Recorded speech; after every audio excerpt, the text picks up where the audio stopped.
প্রিয় ছাত্রছাত্রীরা, আশা করি তোমরা সকলে ভালো আছো। আগের ক্লাসে আমরা চতুর্থ শ্রেণীর পড়া যত পর্যন্ত আলোচনা করেছিলাম, আজ তারপর থেকে আলোচনা শুরু করব। যদি তোমরা আগের ক্লাস না দেখে থাকো, তাহলে ভিডিও ডেসক্রিপশনে আগের ক্লাসের লিংক দেওয়া আছে, সেটা দেখে নিও। তাহলে চলো আজকের ক্লাস শুরু করি। এবারে দেখো কি বলছে। বলছে ফুটবল খেলার প্রস্তুতি। দেখো কি বলছে।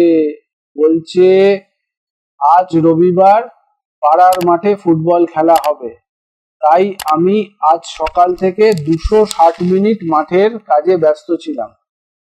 ঠিক আছে, তাহলে দেখো 260 মিনিটকে ঘন্টা আর মিনিটে পরিণত করতে হবে। মানে কত, দেখো জিজ্ঞেস করছে আমি কত ঘন্টা কত মিনিট মাঠে ছিলাম। প্রস্তুতি মানে খেলা হচ্ছে না, কিন্তু এখন এই সব চুন দেওয়া, মাঠ তৈরি করা, নেট লাগানো, এইসব কাজ হচ্ছে। ঠিক আছে, 1 ঘন্টা মানে হচ্ছে দেখো 60 মিনিট, সেটা তোমরা জানো।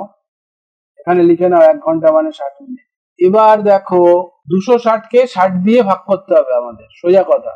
260 মিনিট তাকে 60 দিয়ে ভাগ করতে হবে।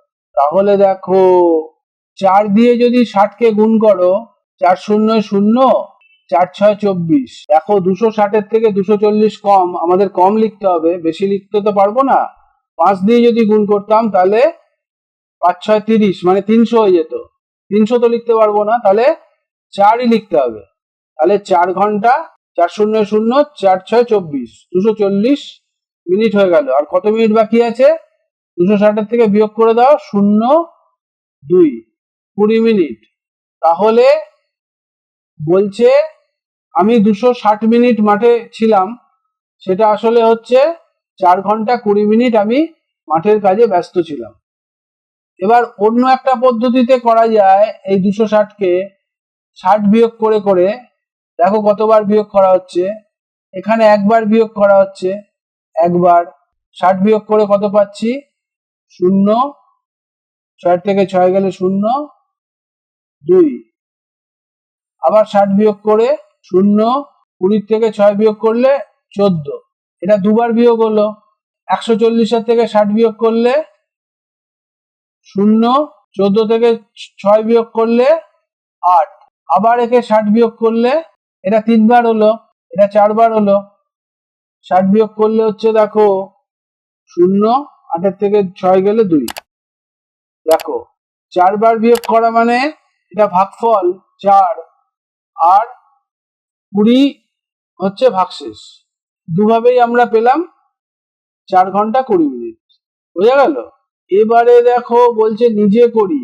কতগুলো অঙ্ক এখানে দিয়েছে, 10টা অঙ্ক দিয়েছে। কোনোটা ঘন্টাকে মিনিটে পরিণত করতে হবে, কোনোটা ঘন্টা মিনিটকে মিনিটে পরিণত করতে হবে, কোনোটা মিনিটকে ঘন্টা মিনিটে পরিণত করতে হবে। এরকম কাজগুলো করতে হবে। তো দেখি, তার মানে কখনো 60 দিয়ে গুণ করা বা কখনো 60 দিয়ে ভাগ করা, এই হচ্ছে কাজ। তাহলে দেখো একেরটা বলছে 5 ঘন্টা, 5 ঘন্টাকে মিনিটে পরিণত করা। তাহলে 1 ঘন্টা সমান কত মিনিট? অন্য জায়গায় করি এগুলো, চলো। 1 ঘন্টা সমান কত মিনিট? 60 মিনিট। তাহলে 5 ঘন্টা সমান কত মিনিট? 60 গুণ 5, 5 শূন্য 0, 5 6 30। তাহলে দেখো 5 ঘন্টা সমান 300 মিনিট, এখানে লিখে দাও 300 মিনিট। একের অঙ্ক হয়ে গেল। দুইয়ের অঙ্ক 6 ঘন্টা 40 মিনিট, মানে 6 ঘন্টাকে মিনিটে পরিণত করব, তার সঙ্গে 40 মিনিট যোগ করে দেবো। প্রথমে 6 ঘন্টাকে 60 দিয়ে গুণ করো, 60কে 6 দিয়ে গুণ, 6 শূন্য 0, 6 6 36। এটা গেল 6 ঘন্টা মানে 360 মিনিট। আরো 40 মিনিট, 40 যোগ করো, 0 0 0, 6 4 10, 0 হাতে 1, 3 আর 1 4, 400 মিনিট। তাহলে 6 ঘন্টা, দেখো 6 ঘন্টা 40 মিনিট মানে 400 মিনিট, লিখে দাও। 15 ঘন্টা 50 মিনিট মানে কত? ওই একইভাবে 15 ঘন্টা, দেখি 60কে 15 দিয়ে গুণ করো, 15 দিয়ে, 5 দিয়ে প্রথমে 60, 5 শূন্য 0, 5 6 30, পরের লাইনে 10 দিয়ে 60কে মানে 600 যোগ করে দাও 900। দেখো এটাও গেল 15 ঘন্টা 50 মিনিট, তাহলে 900 মিনিট তার সঙ্গে 50 যোগ 950, 950 মিনিট করে দাও। বোঝা যাচ্ছে?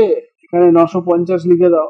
এবার দেখো এখানে দুটো ফাঁকা জায়গা, ড্যাশ ঘন্টা ড্যাশ মিনিট সমান 200 মিনিট। 200কে ঘন্টা আর মিনিটে পরিণত করতে হবে। 200কে তাহলে 60 দিয়ে ভাগ করতে হবে 200 মিনিটকে। দেখি 200কে ভাগ করো 60 দিয়ে, 3 দিয়ে, 3 ষাটে 180, 4 ষাটে 240 হয়ে যাবে, হবে না। বিয়োগ করলে হবে 0 2 20, 3 ঘন্টা 20 মিনিট। এমন করে হচ্ছে দেখো, এখানে লিখে দাও 3 ঘন্টা 20 মিনিট। 200 মিনিট মানে 3 ঘন্টা 20 মিনিট। পাঁচেরটা দেখো 300 মিনিট, 300 মিনিটকে ঘন্টায় পরিণত করতে হবে। দেখো এখানে 300 মিনিটকে ঘন্টা মানে 5 ঘন্টা, তাহলে এখানে লিখে দাও 300 মিনিট মানে 5 ঘন্টা। এটা এখান থেকেই পেয়ে গেলাম। ঠিক আছে, দেখো এবার 6 অঙ্কটা 400 মিনিট, তাহলে এটা যেমন 200 মিনিট সমান ঘন্টা মিনিটে করলাম, 400 মিনিট সমান ওইভাবেই করতে হবে, 60 দিয়ে ভাগ। 400কে 60 দিয়ে ভাগ করো, দেখো এটা 6 দিয়ে যাবে, 6 শূন্য শূন্য, 3 6 6 36, 360। 7 দিয়ে হলে 420 হয়ে যেত, সেটা তো হবে না, 400 থেকে বেশি হবে না। 360 6 দিয়ে করলে, বিয়োগ করো 0, 40 থেকে 36 গেলে 4, তাহলে 6 ঘন্টা 40 মিনিট। 400 মিনিট মানে 6 ঘন্টা 40 মিনিট। বোঝা যাচ্ছে? 6 ঘন্টা 40 মিনিট। 580 মিনিট মানে কত ঘন্টা কত মিনিট? 580 মিনিট। একই রকম অঙ্ক তোমরা করে নিতে পারবে। আগে তোমরা করবে, আগে দেখবে না, না পারলে দেখবে।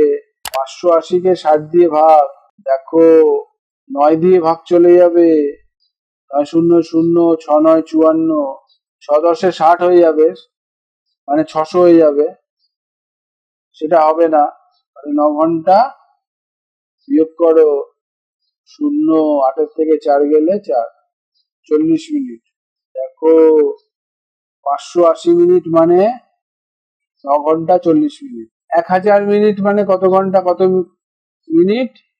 1000 মিনিটকে 60 দিয়ে ভাগ করো, 100-র মধ্যে 60 আছে একবার, 60-কে 60, 100 থেকে 60 গেলে 0, 10 থেকে 6 গেলে 4, 40, আর এই শূন্যটা নামছে 400। দেখো 400-র মধ্যে 60 কতবার? 6 বার, একটু আগেই দেখলাম। 6 শূন্য শূন্য, 6 6 36, 0 বিয়োগ করলে 40 থেকে 36 গেলে 4, তাহলে 16 ঘন্টা 40 মিনিট। 1000 মিনিট মানে। এবার 9 অঙ্কটা কি বলছে দেখো, আমি সোমবার এত ঘন্টা এত মিনিট স্কুলে থাকি, অর্থাৎ সোমবার আমি মোট কত মিনিট স্কুলে থাকি। ঠিক আছে, এটা ফাঁকা জায়গা রেখেছে, তোমরা যেমন খুশি এখানে বসিয়ে অঙ্কটা করবে। ধরো সোমবার হচ্ছে সপ্তাহের প্রথম দিন, তো হতে পারে প্রথম দিন তোমরা থাকো 3 ঘন্টা 20 মিনিট, সোমবার 3 ঘন্টা 20 মিনিট স্কুলে থাকো। তোমরা যেরকম থাকো সেই অনুযায়ী লিখবে, আমি একটা লিখছি আন্দাজ করে। 3 ঘন্টা 20 মিনিট স্কুলে থাকি, সোমবার আমি মোট কত মিনিট স্কুলে থাকি। তাহলে দেখো 3 ঘন্টা 20 মিনিটকে মিনিটে পরিণত করে দাও। 3 ঘন্টাকে 60 দিয়ে গুণ করো, 60কে 3 দিয়ে গুণ করো, আর 20 যোগ করে দাও। দেখো 60কে 3 দিয়ে গুণ, 3 শূন্য শূন্য, 3 6 18, আর 20 দিয়ে যোগ 0 0, 8 আর 2 10, হাতে 1, 1 আর 1 2, 200 মিনিট। তাহলে এখানে লিখে দাও আমি 200 মিনিট স্কুলে থাকি। কবে? সোমবার। সোমবার সপ্তাহের প্রথম দিন। আর শনিবার আমি শনিবার এত মিনিট স্কুলে থাকি, এত মিনিট স্কুলে থাকি, অর্থাৎ শনিবার আমি মোট কত ঘন্টা কত মিনিট স্কুলে থাকি। শনিবার তো হাফ ছুটি হয়, শনিবার বেশিক্ষণ স্কুল হয় না। তাহলে একটা কাজ করো, শনিবার আমি 140 মিনিট স্কুলে থাকি, এরম লিখে দাও। 140 মিনিট স্কুলে থাকি, তাহলে শনিবার মোট কত ঘন্টা কত মিনিট স্কুলে থাকি? 140কে 60 দিয়ে ভাগ করো, দেখো 60 দুগুণে 120, কারণ 3 ষাটে 180 হয়ে যাবে, বেশি হয়ে যাবে। বিয়োগ করো, 0 থেকে 0, 0 হলো, 4-এর থেকে 2 গেলে 2, তাহলে 2 ঘন্টা 20 মিনিট। তাহলে শনিবার আমি স্কুলে থাকি 2 ঘন্টা 20 মিনিট। তোমরা যেমন থাকো ওই অনুযায়ী লিখবে, এটা অনুযায়ী লিখলে ভুল হতে পারে। 2 ঘন্টা 20 মিনিট। শনিবারে অল্প স্কুল হয় তাই জন্য একটু কম দিলাম, আর সোমবার বেশি স্কুল হয় তাই জন্য একটু বেশি দিলাম। এই বোঝা গেল? এমন ভাবে করতে হয়। ভালো থেকো। আশা করি বুঝতে পেরেছো। কোনো সমস্যা থাকলে কমেন্ট সেকশনে গিয়ে কমেন্ট করবে, বন্ধুদের সঙ্গে শেয়ার করবে, তাতে তোমরা যেমন শিখলে বন্ধুরাও শিখতে পারবে। লাইক করো যদি ভালো লাগে, আর এই সিরিজের পরবর্তী ভিডিও সবার আগে পাওয়ার জন্য চ্যানেলটা সাবস্ক্রাইব করে দিও। সবাই ভালো থেকো, সুস্থ থেকো, টাটা।